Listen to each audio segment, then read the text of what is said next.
Hello everyone. आज का topic है द्विघात समीकरण के मूल ज्ञात करना। श्रीधराचार्य विधि या द्विघाती सूत्र द्वारा द्विघात समीकरण का जो मानक रूप होता है वो होता है ax² plus bx plus c बराबर 0। यानी कोई भी द्विघात समीकरण जो होती है वो इस रूप में होती है। x की अधिकतम घात 2 होती है, जहाँ पर a b c वास्तविक संख्याएं हैं और a कभी भी 0 के बराबर नहीं होना चाहिए। यदि ये 0 के बराबर हो गया तो ये वाला पद 0 हो जाएगा और ये वाला पद शेष रहेगा, और ये वाला पद जब शेष रहेगा तो ये रैखिक समीकरण कहलाएगी। इसलिए a कभी भी 0 के बराबर नहीं होगा। श्रीधराचार्य विधि जब हम काम में लेते हैं तो हम जिस चर में भी द्विघात समीकरण दे रखी होती है उस चर के मान निकालते हैं। श्रीधराचार्य सूत्र या द्विघाती सूत्र इस तरह से होता है। जिस भी चर में समीकरण दी है, यानी x चर में दी है तो x का मान निकलेगा, यदि y चर में दी है तो y का मान निकलेगा। तो ये होता है x बराबर minus B plus minus root B की घात 2 माइनस 4ac और बटे में 2a। इस सूत्र के द्वारा हम द्विघात समीकरण के दो मूल निकालते हैं। तो यहाँ पर पहला उदाहरण दिया गया है, इसके हमें मूल ज्ञात करने हैं। x² प्लस 7x माइनस 60 बराबर 0, इसे समीकरण 1 डाल देते हैं। अब इस समीकरण की तुलना हमें करनी है द्विघात समीकरण के मानक रूप से। समीकरण 1 की तुलना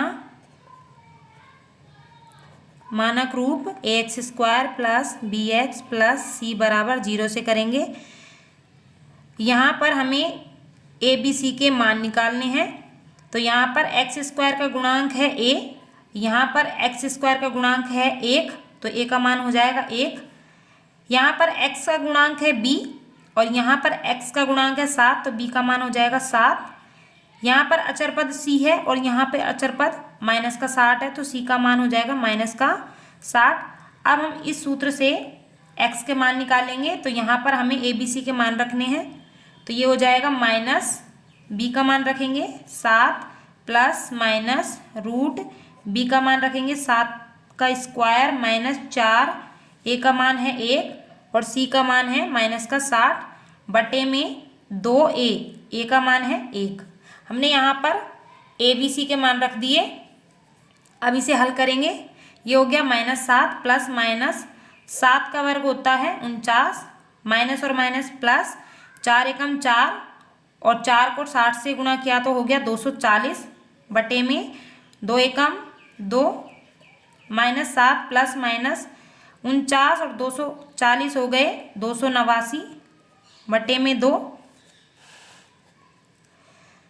289 का वर्गमूल होता है 17 बटे में 2। अब हमें x के मान निकालने हैं। तो यहाँ पर दो चिन्ह है प्लस और माइनस, तो एक बार लेंगे हम प्लस चिन्ह और एक बार लेंगे हम माइनस चिन्ह। तो ये हो गया x बराबर -7, यहाँ पर लेंगे प्लस 17 बटे में 2। तो ये हो गया माइनस का 7 और प्लस का 17 हो गया प्लस का 10, 10 में 2 का भाग दिया तो x का मान आ गया 5 और माइनस साइन लेंगे हम।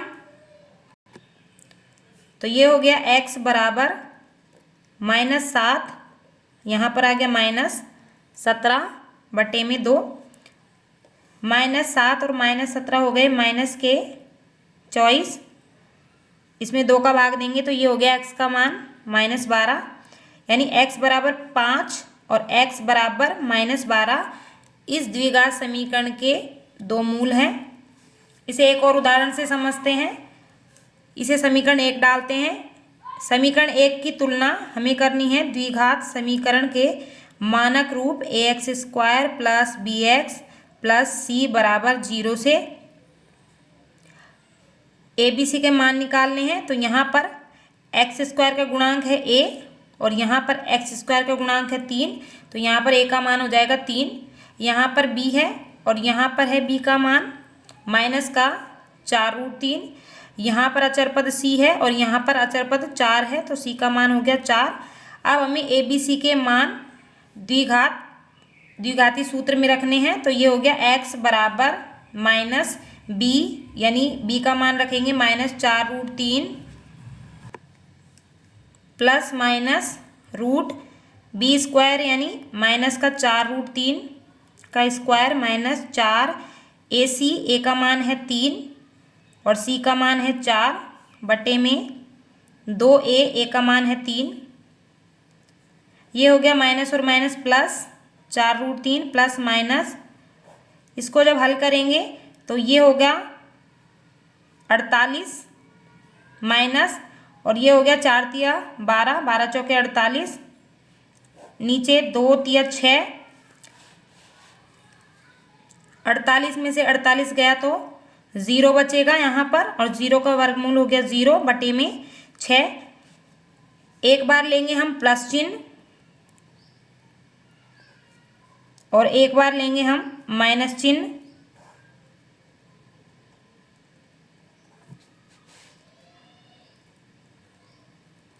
तो यहाँ पर हो गया x बराबर 4√3 प्लस 0 बटे में 6, और ये हो गया x बराबर 4√3 माइनस 0 बटे में 6। 0 जुड़ेगा तो ये हो गया x बराबर 4√3 बटे में 6, और यहाँ पर भी x बराबर 4√3 बटे में 6। इसको जब सरल करेंगे तो ये हो जाएगा 2/√3, यहाँ पर 2 का भाग देंगे तो ये हो जाएगा 2 बार जाएगा, और यहाँ पर 2 का भाग देंगे तो ये 3 बार जाएगा। यहाँ पर 3 को लिख सकते हैं √3 गुणा √3, तो ये √3 कट जाएगा, तो यहाँ नीचे बचेगा √3। यहाँ पर भी सेम x बराबर आएगा 2/√3, तो ये दोनों मान x बराबर 2√3 इस द्विघात समीकरण के मूल हैं। इस तरह से आज की वीडियो में हमने द्विघात समीकरण के मूल ज्ञात करना सीखा श्रीधराचार्य विधि या द्विघाती सूत्र के द्वारा। इसी तरह आप मेरी वीडियोस देखते रहिए और चैनल को सब्सक्राइब कीजिए। Thanks for watching.